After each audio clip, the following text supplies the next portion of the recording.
फक्त कार्डिओ करून body tone होत नाही, हे बऱ्याच लोकांना माहित नाही. टोन बॉडीसाठी वेट ट्रेनिंग खूप महत्वाची असते. पण असं का होतं? जेव्हा तुमचं वजन कमी होतं तेव्हा दोन गोष्टींपैकी काहीतरी कमी होतं, फॅट किंवा मसल. वजन कमी झाल्यावर तुमची बॉडी कशी दिसेल हे या दोघांच्या बॅलन्सवर ठरतं.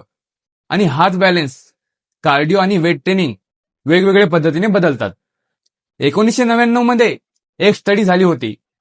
रिसर्चनी 2 ग्रुप्स बनवले. दोन्ही ग्रुप्सना लो कॅलरी डाएटवर ठेवलं. पहिला ग्रुप रोज 1 तास फक्त कार्डिओ करत होता. दुसरा ग्रुप रोज 1 तास फक्त वेट ट्रेनिंग करत होता. रिझल्ट खूप इंटरेस्टिंग होते.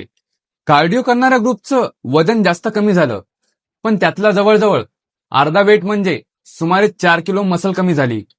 दुसरीकडे वेट ट्रेनिंग करणाऱ्या ग्रुपचं वजन थोडं कमी झालं, पण त्यांनी मसल अजिबात गमावली नाही. आणखी बारकाईने पाहिलं तर लक्षात आलं की वेट ट्रेनिंग करणाऱ्या ग्रुपचे खरं तर फॅट जास्त कमी केलं होतं. म्हणजे वेट ट्रेनिंग कार्डिओपेक्षा बेस्ट ठरलं का? पूर्णपणे नाही.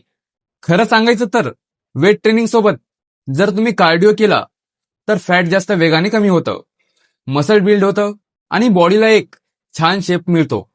म्हणून वेट ट्रेनिंग तर आवश्यक आहेच, पण त्यासोबत थोडा कार्डिओ केला तर तुम्हाला सगळ्यात बेस्ट रिझल्ट मिळतील. आणि अशाच माहितीकरिता लगेच फॉलो करा.